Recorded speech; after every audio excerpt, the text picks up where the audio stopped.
So NBA legend Penny Hardaway had did a sit down, or should I call him Mr. 1 Cent, Mr. Kobe before Kobe, Mr. Orlando Magic.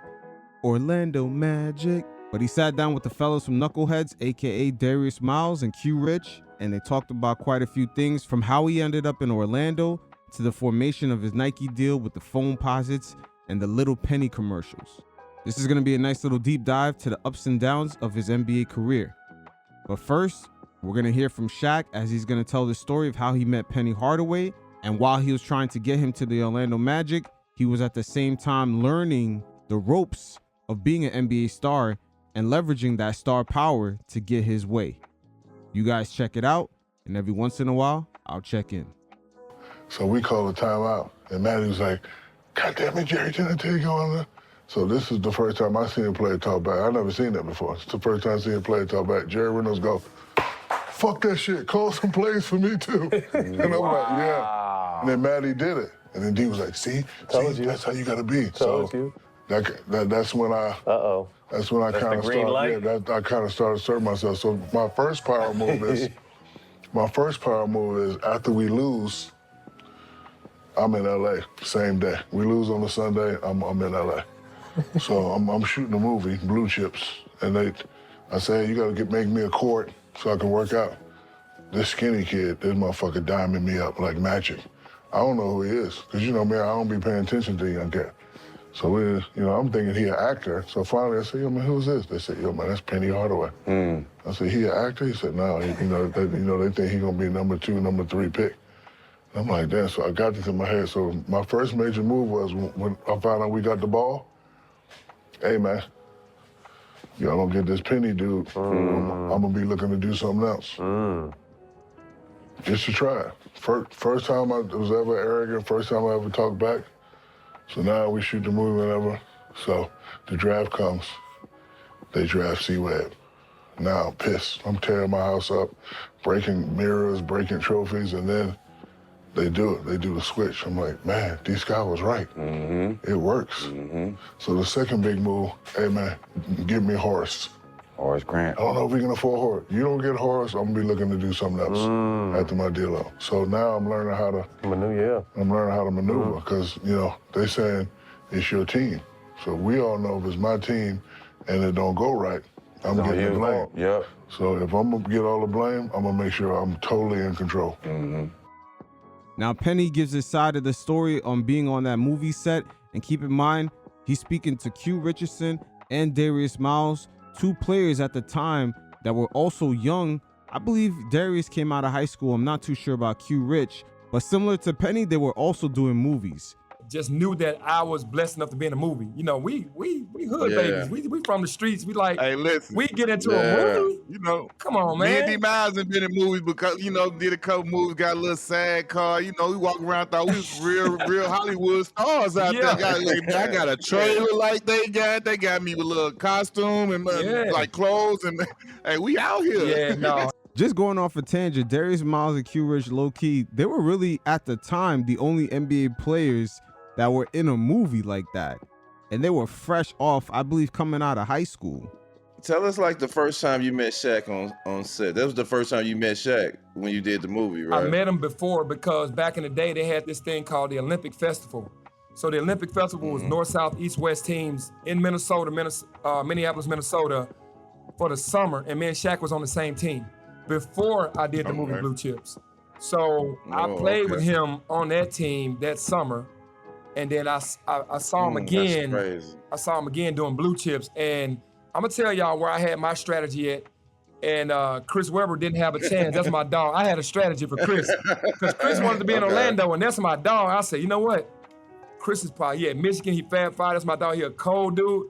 Him and Shaq together, I don't know, man. That'd be so dominant. But me and Shaq together can be like Magic and Kareem. So when I went to the movie, I took advantage of every single day. Every time Shaq raised his hand, that ball was coming. I ain't take one shot. He wasn't even looking for it. Boom. I'm talking about, I passed him the ball. I didn't take one shot the whole summer. Every time he held his hand up, I threw it to him. And rest in peace, Pete Newell, the big man, Camp dude. He said, "Shaq, can you imagine playing with that every night?" And I go back to the room like, yeah, I got to keep doing this. I got to keep working on this. And every time he'll tell you, man, he never shot the ball. You damn right I didn't shoot that ball because every time you raised the arm up, I was auditioning, bro. I had to get it done, and I did. I got it done. Straight up. So how many teams did you work out to go in the draft? I worked out with Golden State, and I worked out with Orlando. Those were the only two teams.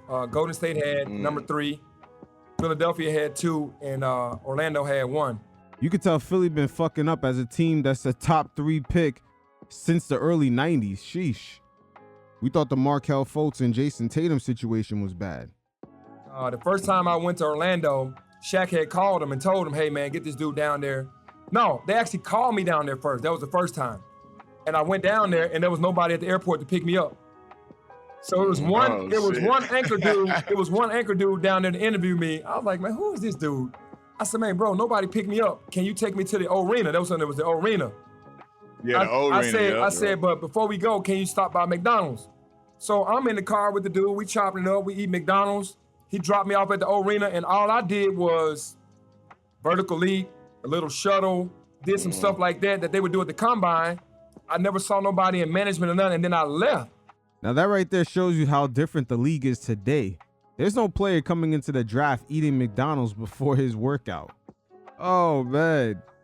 The way we see players train and just take care of their bodies and just have an overall better understanding, this is why we're seeing guys last until their late 30s, and even LeBron James looking like he's in his prime in his 40s. Let's hope it's not no PEDs though, but he's an outlier. But most other players without those genetics, if they take care of their bodies and stay on top of everything, guys could still really be effective. I would say up until age 37. There will be more Jimmy Butlers getting $100 million deals into their late 30s. When I got back to the movie, I told Shaq, I was like, bro, they just took me in there and just took some measurements or whatever. But the dude that picked me up from the airport and took me to the McDonald's was Stuart Scott, bro. It ended up being Stuart Scott.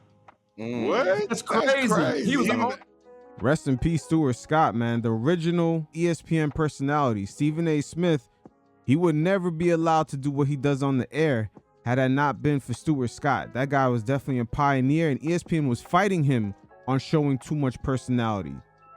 He's definitely a legend when it comes to the on-air personalities. He was in Orlando doing anchor work, and I didn't know who he was. And he was like, yeah, my name's Stuart.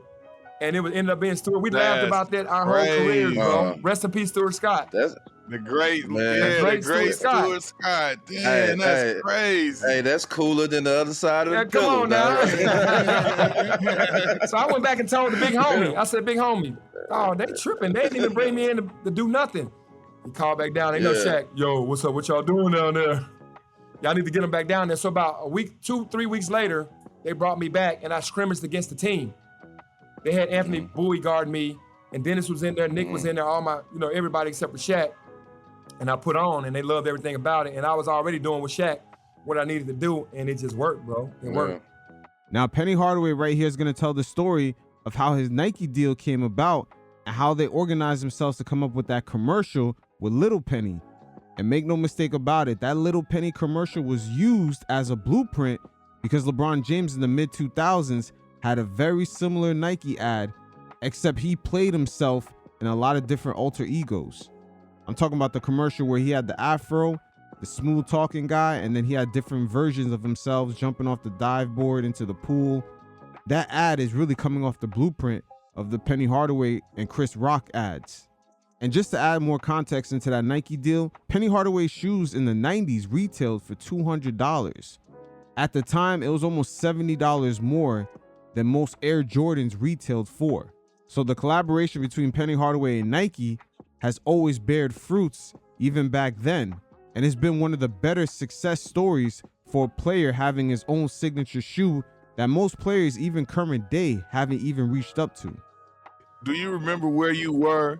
Well, I don't know whether it was Nike or your agent when they came to you and said that you're gonna get your own shoe.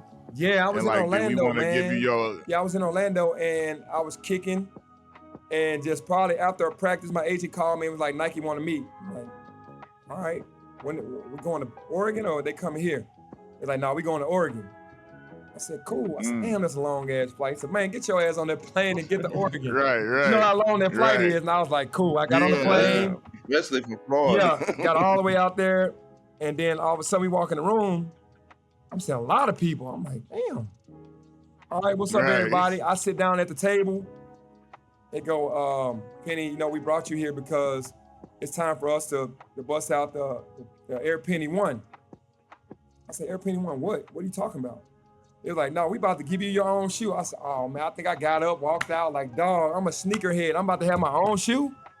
You can't even dream this stuff up. I'm like, dog, this going for me in a row, like how it goes for guys that, it ain't happening like that every day for people. Like they walk into Nike and go, you got your own shoe. Because my rookie year, I wore 7 or 8 different styles of Nikes, from the Air Up to the regular Nike to I wore the J's with the number 1 on the back, all that, all the different shoes.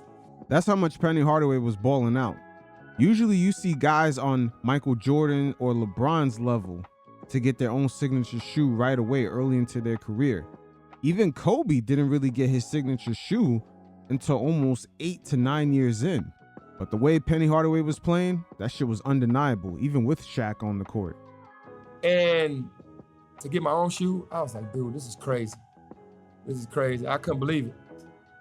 So to go from that to tell me about when you saw the samples of the models and then all the way to the point to where they telling you you about to do this Lil Penny commercial. Yeah. So I just wanted my shoe to be a shoe that you can wear on and off the court. Just like everybody rock the J's. You can hoop in them and you can rock them with sweats, with shorts, whatever. I was like, as long as my shoe can be represented off the court, just like it can be represented on the court, I'm good with that. Because I didn't just want a sneaker just strictly for the court that nobody would wear off the court.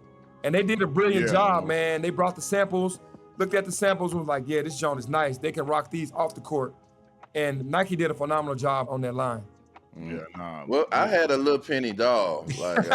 I can't even find it no more, but I had a Lil Penny doll. I went and bought me my mom bought me a Lil Penny doll. And that was crazy. How was it to hearing that they was going to go with a Lil Penny doll and start doing your commercial? Your commercial is some of the most iconic commercials ever I appreciate y'all. been done in the basketball history. Yeah, so for me, it was, they sat me down and it was like, we know you're a quiet assassin, because I wasn't really a trash talker unless somebody started with me, and then, you can go back and forth. I was just hooping and just trying to destroy dudes. It wasn't no talking, it was just, let's get to business. So they're like, we're gonna get somebody that's gonna talk trash for you. And his name gonna be Lil Penny and he's gonna be a doll. And they told me the concept, I laughed, and I was like, dude, we gotta do that because that's gonna be so dope. This little dude talking all the shit, and then I'm just gonna go back it up. Right. I ain't gonna say nothing, but he gonna do all the talking. I thought that was dope. A few times in NBA history, a couple of cross-marketing opportunities kind of came around at a perfect timing. We seen it in the 1980s with the Bad Boy Pistons and the Oakland Raiders hat. And also at the time, the NWA group kind of came about and they used the same Raiders colors as branding.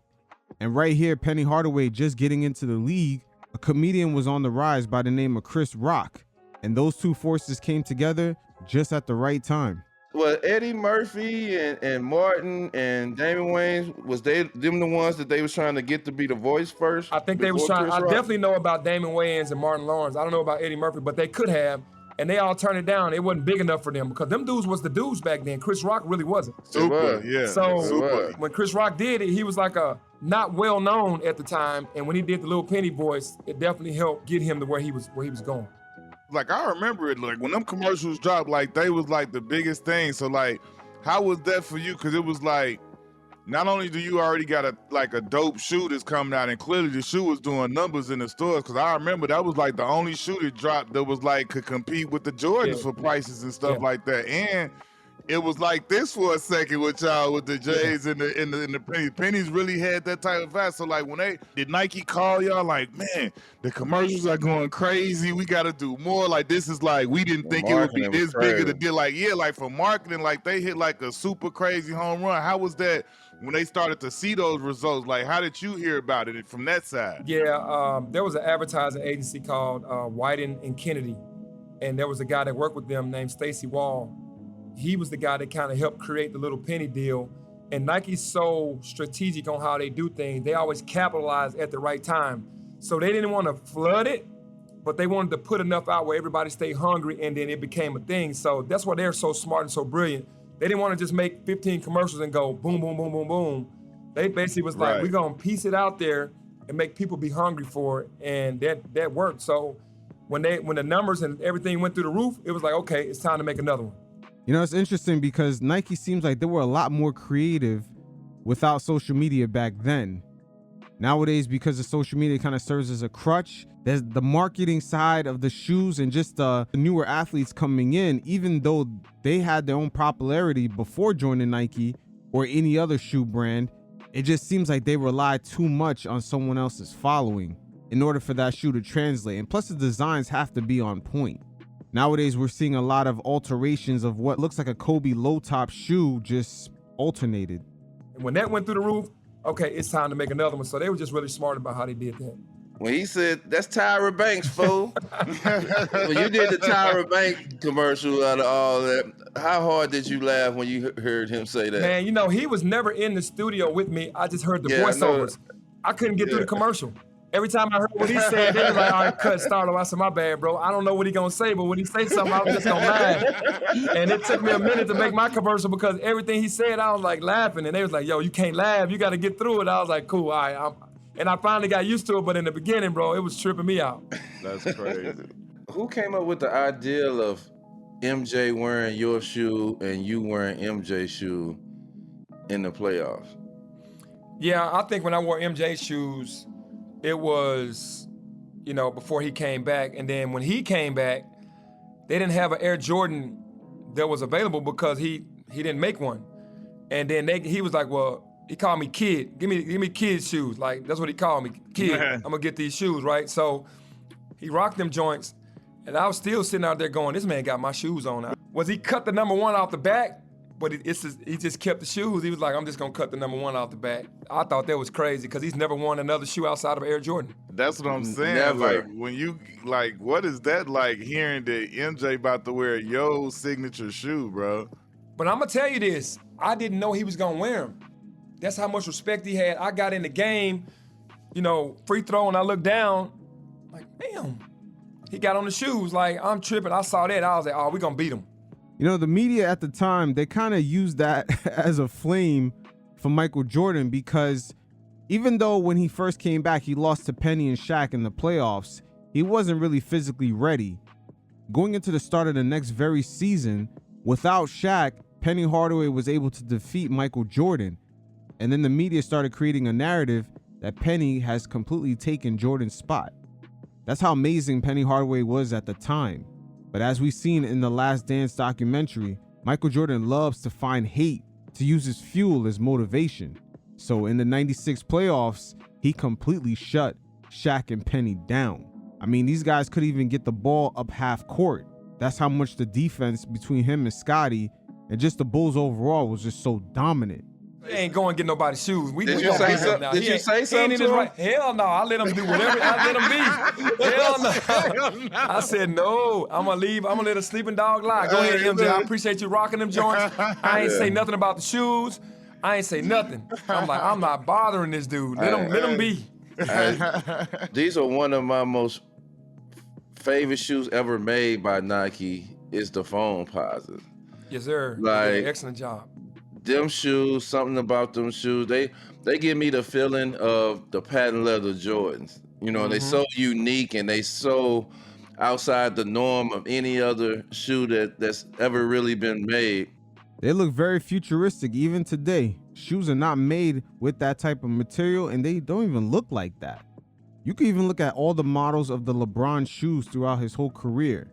None of them add up to the one design of the Foamposites. Reason I hate it so much because they don't make Foamposites in size 18.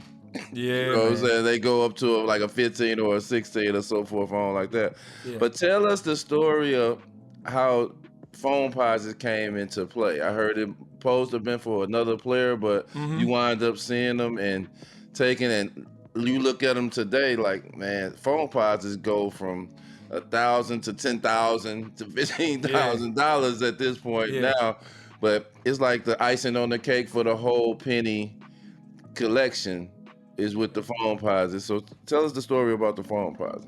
Yeah, they never told me until way later that the Foams was probably for Scottie and Scottie didn't like them. Wow, Scottie Pippen is fucking crazy. Not only he signed that 10-year bad contract, he made the mistake of not choosing the Foamposites. Oh man, Scotty's been taking L's left and right for most of his career. God damn, he passed up the Foamposites. Liked them right away when they showed them to me. Scotty? Yeah, I think Scotty was supposed to be the one that got showed the foams first because he's champion, 6-time champion. Yeah, no, I definitely he deserved get it. all that. No, we not never questioned it. I'm just, hey, I've so never known he had that was supposed to be for him. I never talked to Scotty about that. Me and Scotty close, but I never talked to him about the foam because they didn't tell me right away. But I'm gonna ask him one day, like, yo, because Scottie Pippen Jr. plays here in Memphis, so he comes to a lot of the games. I'm gonna ask him one day, but. When I saw the shoe, I loved it right away because I was like, this is something different. Anything different, I was going to rock. Yeah. And I instantly loved them right away, and I put them on, and the rest is history. Yeah. That's like, thinking about that, like you said earlier, like, you know, you a sneakerhead. For you to get your own, you know, your own sneaker, your signature shoe, looking back at it and seeing how the sneaker community, and then even when you think about that time, I don't know shoes tales or nothing like that, but I know in that era, amongst the hood, like your shoe was probably like one of the only shoes that legitimately could say, I competed with the Air Jordan. There was some people that liked it over the Air Jordan. It was a conversation. It was an argument. You know what I'm saying? Like, man, that price point told you everything you already needed to know. Those shoes retail for $200 back in the 90s. Most of Michael Jordan's shoes, the retail was under $130. So you're looking at almost a $70 markup, and it was still selling. Nobody else could really say that. Like, and then when you look at the whole line you didn't put together, like I remember I was over at Jeff's house one day. He had some penny box, like all of the like, it's crazy. Like when you look at that, you know, the lineup you put together, like how did that make you feel in retrospect? Like now, you know, you got 20/20 hindsight, sneakerhead, but you like embroiled in the whole sneaker community with one of the toughest shoes. You know what I'm saying? Like how that feel? Yeah, no, that's crazy, man, because I am a sneakerhead, and just to see the whole line, you know, to have all the pennies with all the phones, with everything that they've done, with the collabs, with everything, I couldn't even imagine that, bro. They went crazy with it because Nike's always about evolving and even like moving on with my sneakers and the colorways and everything that goes along with that sneaker, man. It is just, it's crazy just seeing that whole line, just from the first penny all the way through everything, every foam. And how it's just lasted through the times with the sneakerheads, and it's even more popular now than even what it was back when we first started rocking them joints. Way crazy. So crazy that they stealing them off your porch, ain't it? Like, how crazy? Man, they stole my Slam magazine joints, man. How did that happen? Like, what was you, when you found out they stole them off the porch? Yeah, so it was, so I'm gonna tell you what happened. I think it was true setup for me because it was a delivery. I have a gate, and my house sits like 100 yards off the street. Right. They know not to ever leave anything outside my gate because they know that people will come through there or whatever. You know how it is. These poachers, they stealing packages all day. Yes. They put 27 boxes on the outside wall. Everybody driving down my street can see these boxes. Yeah, the fix was in on that. They knew what those shoes were, and they probably knew that was your house. Oh my God, who the hell would put 27 boxes outside of someone's gate? That's crazy. My house is 100 yards back. They didn't hit the phone. They didn't try to hit anybody to say, hey, you at home? If you're not at home, we're going to bring these back tomorrow because this is such a big delivery. They put them joints outside, like basically on the street, like you put your trash on the street. It was like coming to America. Hey, and all of them joints was a one-of-one Slam magazine collab that they only did Bronze Shoe and Sabrina Ionescu. Our three shoes were the only ones that collabed, and it was a crazy colorway. Dang. And this one dude come through there with a damn grocery store basket. And I tell you, that dude walked down the street with all kind of boxes and baskets and stuff, man. How he pushed that stuff down the street and got away with it. Made it do what it do. He made it do what it do. That's unreal. Bro. That was crazy, but yeah, that's bonkers. But Nike, respect and love to Nike, they remade all those shoes and they're sending them back to me. So, because those were one-on-ones. Yeah. Those aren't going to be going to the market. Damn, those are going to the market. They're going to the resale market, getting flipped for about $7,000 a piece. Somebody came up off of that.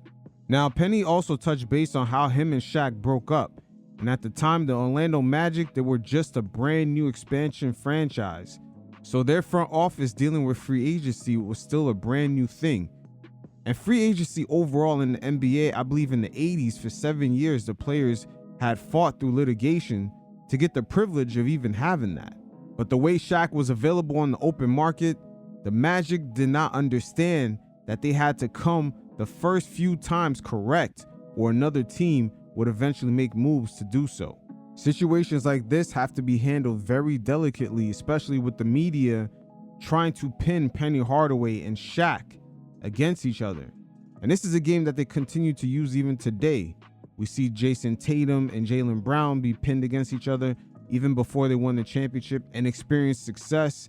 They did the same thing to Ben Simmons and Joel Embiid when they were in Philadelphia. Overall, it's a tactic that the media has always ran against co-stars just to draw up some headlines. Unfortunately for the Orlando Magic, just being a brand new franchise, they didn't have any experience navigating through those treacherous waters. Top lock Kenny and say, you ain't coming out here, you got to go that way. Right. I would have switched it up, but at the end of the day, that's what happened. But then the next game, it was just back and forth, back and forth, back and forth. And King, man, this left hand tip out of nowhere, like under here, and hit it. That jump went in to win the game. After that, we was just demoralized at that point, man. Like, damn, bro, it's a wrap. So the next year, Shaq get hurt most of the year. You know what I'm saying? And you have to take a leadership role into stepping up your game even more because you don't have the big Going fella crazy. as much as you had. Y'all went 60 games that year. Yeah. You know, win 60 went games. off. And then, again, you meet the Bulls. You know they was coming back for revenge. What was that next series like when Jordan with a full season playing against y'all?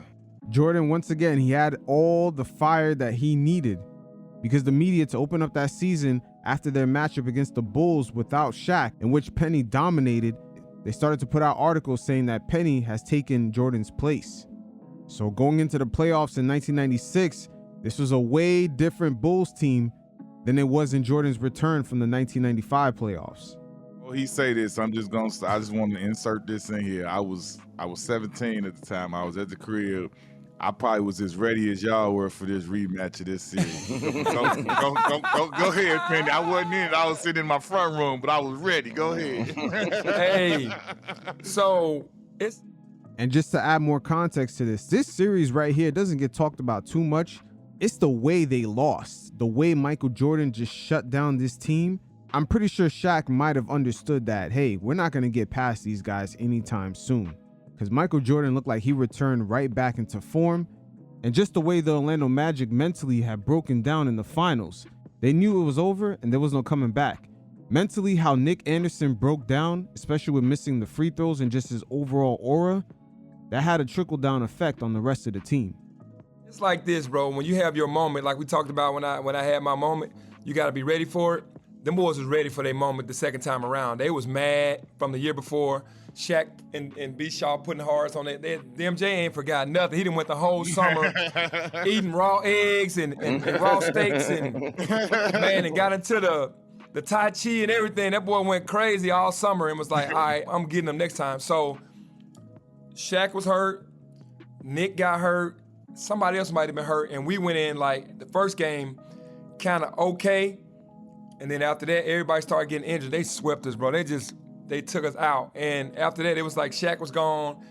Everything left. It's like MJ destroyed the whole franchise behind us beating his ass the year before. Yeah. The reason why it was over because the Orlando Magic, just like a lot of young teams, they were used to dominating. And when things got real tight, real close, mentally, they were not strong enough to get up to the next level.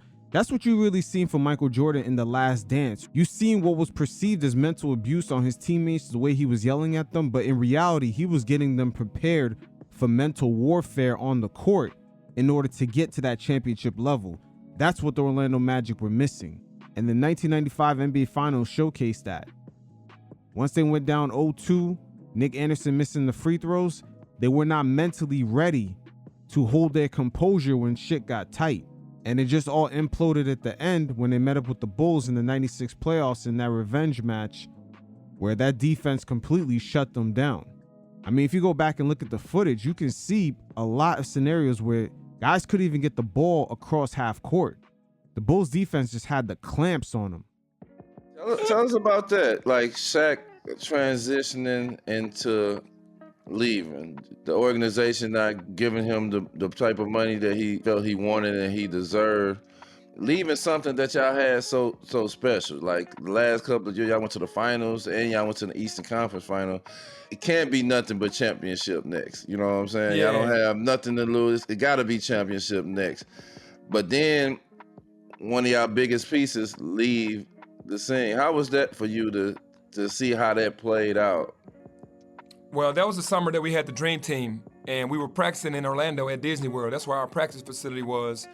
We met there and just was practicing. And the articles I was reading in the paper, bro, you know, we had young fans who didn't know any better. We had immature beat writers that were just kind of ragging on Shaq because he couldn't make free throws, right? So they was like, we don't think Shaq deserves the money that he's saying that he deserves because he can't make free throws in the clutch. Why would you pay somebody that much money? And I'm like, are y'all kidding me? Again, pay attention to the media landscape.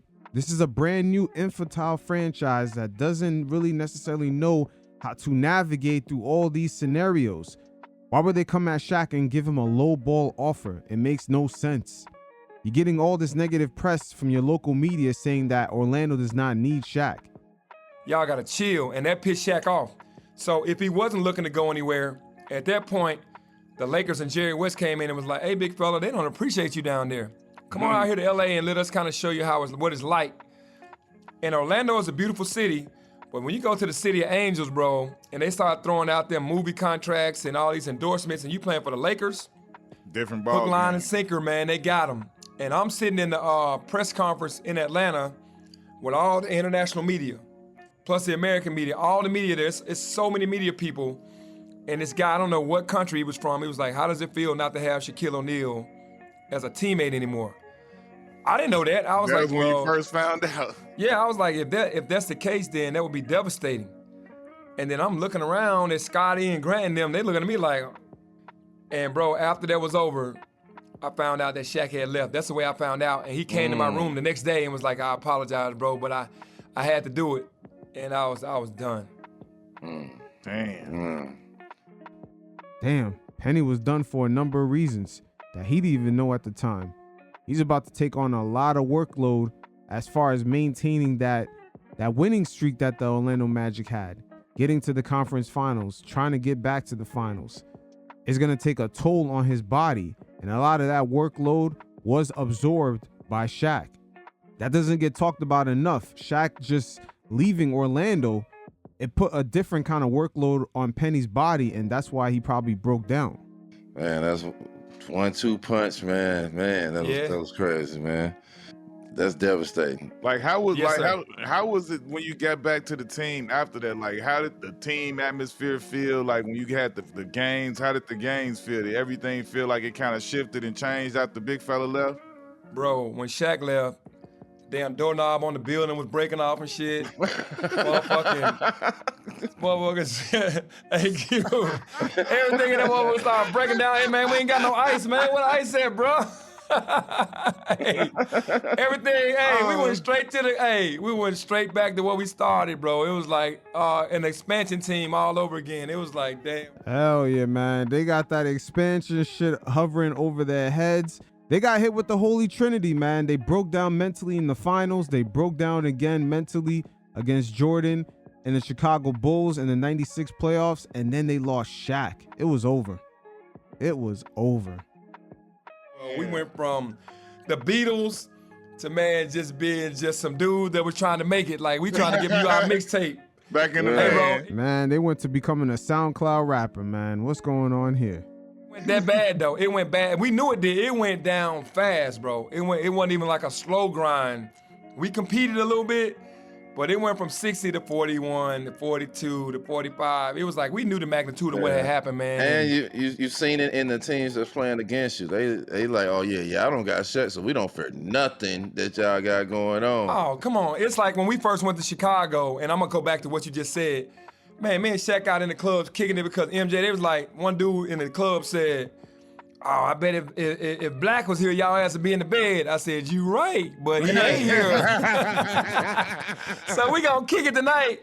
And the Bulls beat the hell out of us the next night. Ron Harper, Scottie Pippen, they still beat us. We was in there kicking it like they ain't got MJ, and they still played a good game. So when it came to our game, you had to take your ass to bed when you came to Orlando because you was playing against us. When Shaq left, them boys, man, probably stayed up to 3 or 4 in the morning before they played us. Like, man, it's a wrap. They ain't got it no more. They And they smell went at us, blood. too. They smell blood, man. They did smell blood.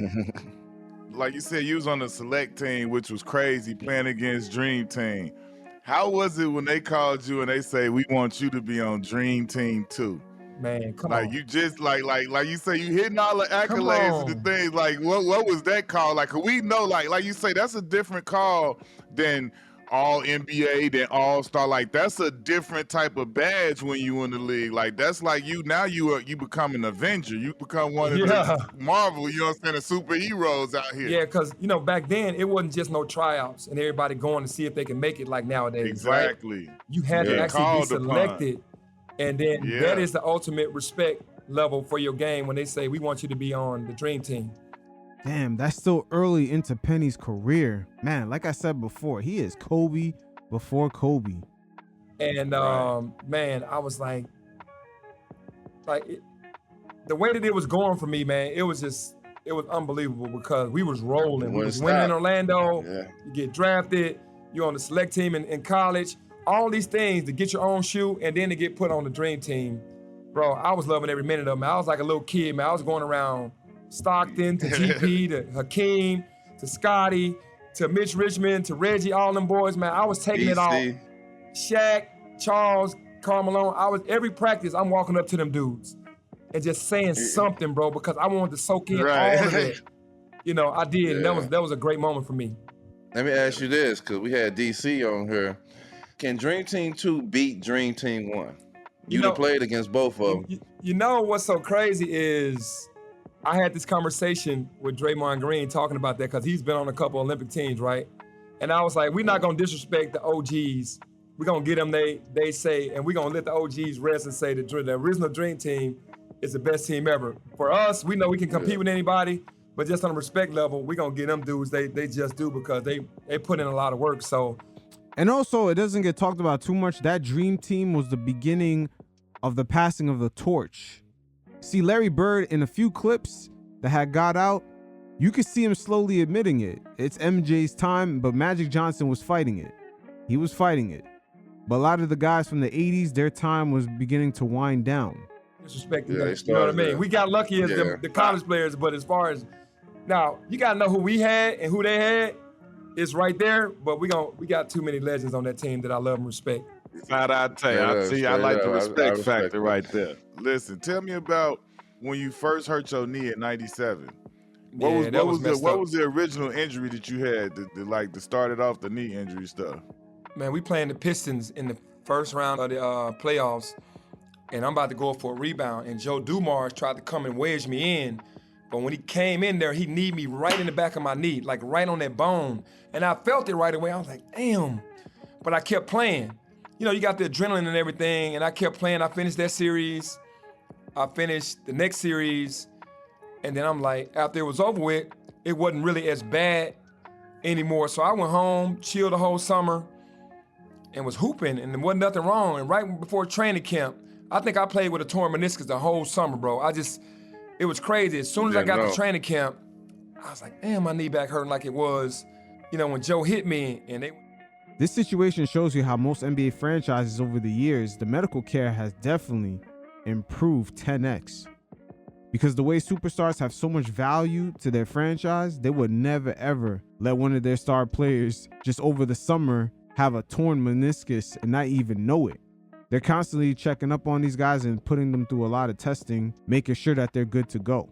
MRI, I didn't do no MRI, nothing over the summer. Got back before the season started, and bro had to have surgery. It was torn. And that's when everything started going downhill from there. Yeah, but that's what happened. Joe hit me. He don't even know he did that. I never talked to Joe about that to this day. But he hit me perfectly right in the back of my knee, like on the lateral side. And it was right on that bone, bro. It just felt so bad at the time. And I was like, bro, something wrong. And then I just kept playing, and it just went away.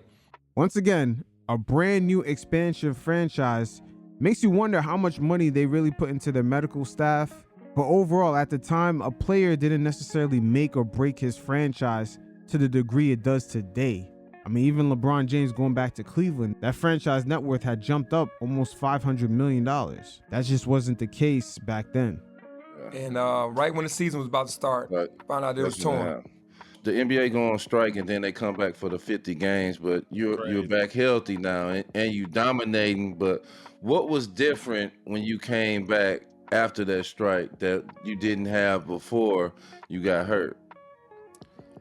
I didn't have the same explosion. Even though it was like my first injury, I still felt you're going to feel a little weird. Yeah. Because it's like you got that residue still kind of left over from the surgeries. Even though they give you 3 to 6 weeks, it might take 8, 9 weeks. So in the beginning, I was kind of rusty, a little step slower, wasn't trusting it. And then as the season went on, I got better and better. But I still scored the ball because I posted up. I scored at a high clip in the post. Yeah. And I didn't really have to have everything to be down there. I just had the length and the size. Shoot right and over. Scoring in that midi. I went to the mid-range game and became one of them type of players. But yeah, that's what changed. I kind of wasn't flying up and down the floor like I was before I got injured until later. I just kind of used the mid-post and the post area to kind of get me through until I got back healthier. When did you know, like, all right, it's time for me to leave? Orlando, you know, this chapter is over with. Like, did you choose to leave? Did they tell you were leaving, or did you just get traded? How did it all go down when you got traded? No, they wanted me to stay. That's when Doc Rivers came in and was the coach. But I felt so disrespected because they did me like they did Shaq kind of. It was a young fan base. The media was like, you know, is Penny worth this? Is Penny worth that? It went back to that, like how they did Shaq. And I was like, bro, I'm blood, sweat, and tears in this joint. As much as I won, you know, I want to be respected. And again, once you let somebody get away and be wined and dined by somebody else, it could always seem better, especially when you bitter or you feel like you're being disrespected. Come on over here. We know how to treat you, bro. If they ain't treating you right, we got you. And I got with Jason Kidd, and Jay Kidd was like, man, let's go ahead and do this. And I was like, that'd be a dope backcourt. So I went to Phoenix. And once again, Orlando, being a brand new expansion franchise, maybe they wanted him to go, but they seem to have an issue not understanding certain dynamics with the media and just overall player sentiment. Even to this day, most franchises fear what happened to the Magic when it came to Shaq. It has even gone as far as letting things be too one-sided, with players asking for trades, franchises making sure that they can get something back in exchange. We've seen during the mid-2010s how players really got their way no matter what they did. Guys like James Harden, Kevin Durant, Kyrie Irving, etc. How was it playing with Jay Kidd? Like, Jay Kidd is one of the NBA players that I always wanted to get an opportunity to play with. But how was it, you know, getting the opportunity to play with Jay Kidd and seeing his IQ and the way he play and the way he lead a team? Yeah, easy, bro. It was easy to play with him because, like you said, his IQ was so high. One of the fastest dudes in the league. Yes. Fearless, relentless, competitive, warrior, all that above. That dude can will a team to a win without even scoring. Just from his playmaking and his defense and his awareness and all the stuff that he had going. So he made my game easier, man. All I did was just, you know, got in the car and rode with him, you know what I mean? So he was healthier than me, but I still had enough to kind of help him or whatever. But I kind of rode that wave, man. Dude was a monster. He could get it done. But it is what it is. It's great to hear from an NBA legend like Penny Hardaway. Definitely one of a kind. Kobe before Kobe, Mr. 1 Cent, Mr. Orlando Magic. And there's a lot of repercussions from this storyline that still play out, even to this day, with franchises being scared to losing homegrown stars for nothing, and all the way up to the way Nike still markets and promotes certain athletes, especially their merchandising. The history of the Foamposites still has impact to this day, as Nike definitely used that blueprint to advertise for LeBron James in the early part of his career. So it's good to hear from Penny Hardaway. There should have definitely been a longer segment in the Last Dance doc of Jordan just using the Orlando Magic as motivation after his comeback in '95.